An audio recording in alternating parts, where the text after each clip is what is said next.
लेकिन आज मुसलमानों का एक मिजाज बन चुका, एक कैफियत ऐसी है, दीवाने उठे सर को मुसल्लबते।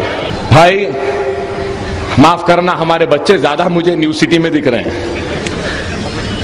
पहले हमारे पास हमारे ओल्ड सिटी के बच्चे ऐसे तैयार रहते थे कि न्यू सिटी में आके बोला ओल्ड सिटी का हूं, बोले तो पूरे न्यू सिटी के भागते थे। अब ये चले गया, ये आ गए। ऐसे हसीन जमील और खूबसूरत और नाजुक गुड़ियाला है हमारे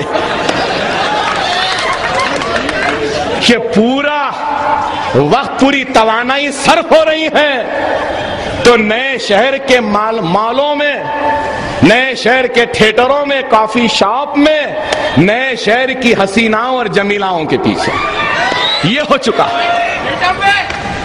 क्या हाल है। अरे खुदारा, अपनी तारीख को अपने हाथों से मस न करो, खराब ना करो, दिफा करना सीखो। दिफा करना तुम्हारा हक है। जो दिफा भी नहीं कर सकता तो फिर वो कौम मिट जाएगी, खत्म हो जाएगी। हालात की नजाकत को समझो। फिरका परस्त जमातें बेशक कमजोर हो चुकी, लेकिन हिंदुस्तान से फिरका परस्त जहनियत कमजोर नहीं हुई है।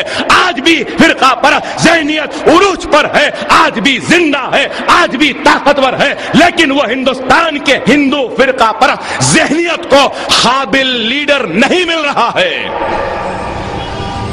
लेकिन जहर तो बराबर का है। जब हमारा मामला आता है तो हर एक को बराबर का जहर है मेरे भाई।